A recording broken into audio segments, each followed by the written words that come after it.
Okay, so we're playing against Sickcilian. It's a good username. Did you guys enjoy that analysis?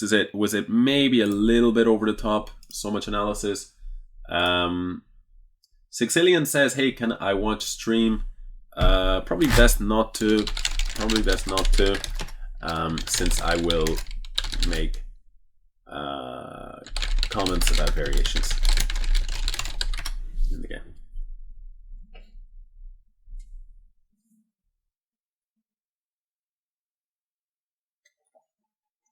Okay, so a bunch of people liked the analysis. Looks like the Fuchsia didn't, but overall we've got something like a 4-to-1 ratio, so it's just about acceptable.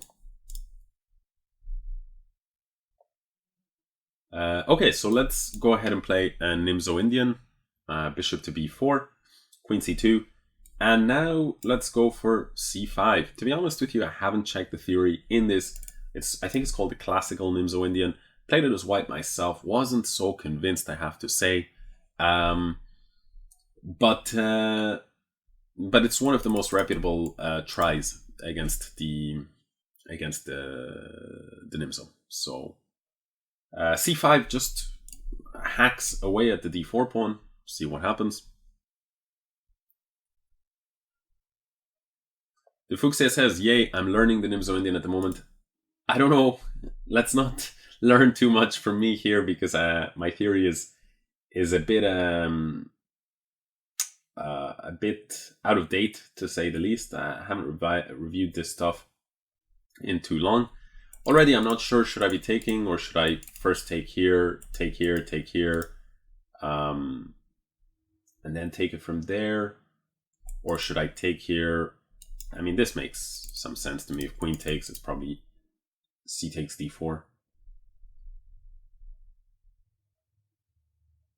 Yeah, Gustafsson's recommendation, I actually took a look at that, the Fuchsia, that Gusti stuff before, and it's good. It's good material.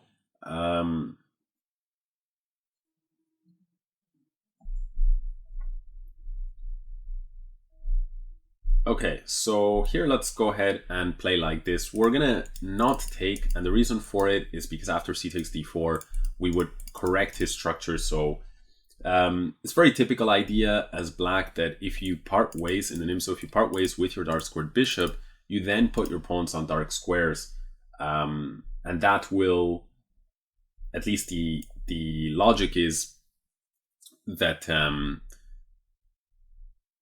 you're controlling the dark squares better in the absence of your dark squared defender, which is your dark squared bishop.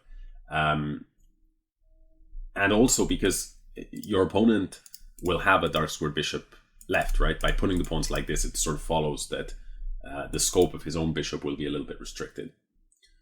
Here it's interesting though, I could take, and then have this kind of check if I felt that this was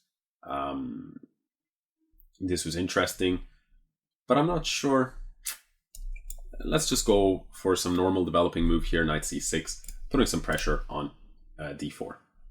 I'm expecting, I guess, e3 or maybe rook d1, but I think e3 makes the most sense. And there I could potentially even do something like queen a5. It's a bit unusual to play like that. But the idea, let's say if he goes e3, queen a5, the idea is I'm threatening to take here, and then if he takes, then I take here.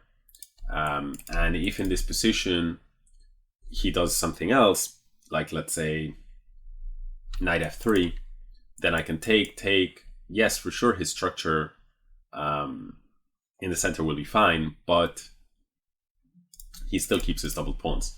But I'm not convinced by that, because I feel my queen on a5 is just going to be a bit misplaced. So instead, what to do here?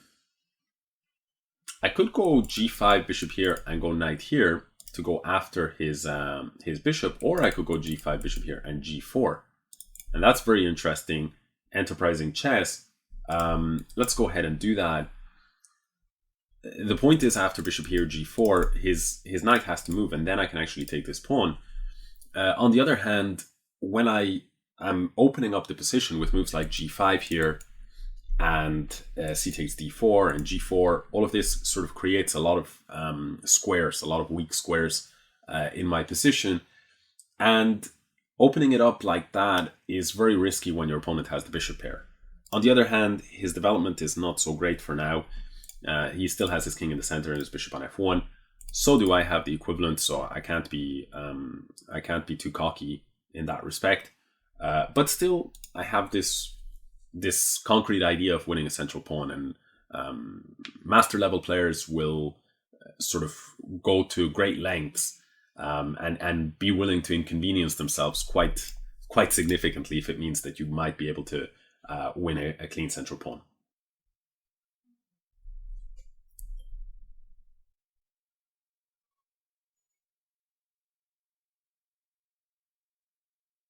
So at this point, we're committed to this idea. I feel it's a little bit like in the previous situation, I was saying that Black was committed in the previous French defense game. He was committed to the idea of winning the pawn on e5, and I feel like that's what he should have gone for. Here, similarly, we're committed.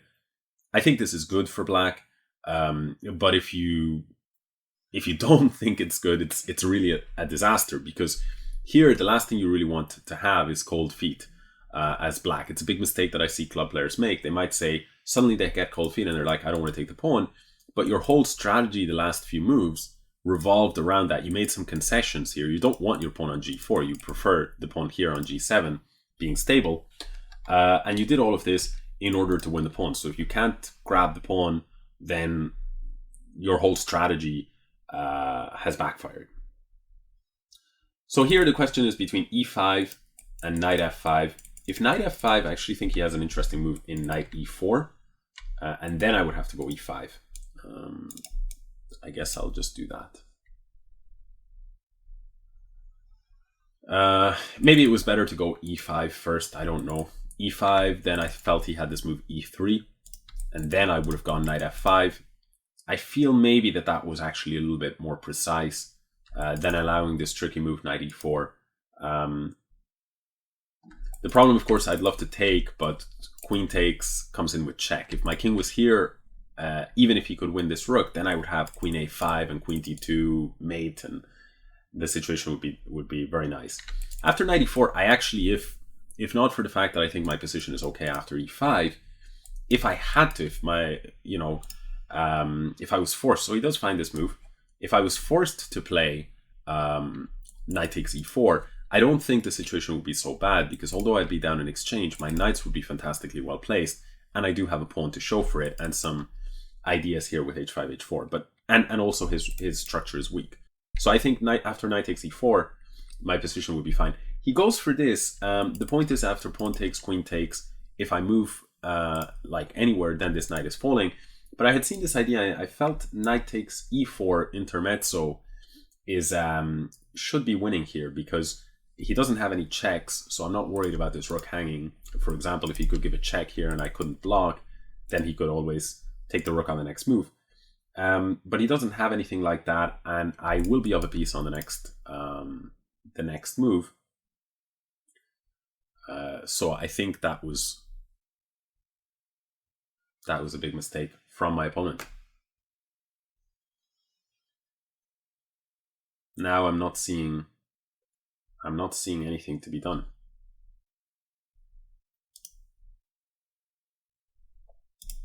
He goes queen c2.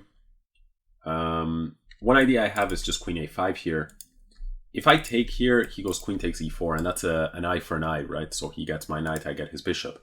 But if I check here and he goes here, I can just take, and take, and that's an extra piece. While if he goes here, I can take here with check, and after king c1, or actually I can even take here. So definitely queen a5 is the stronger move.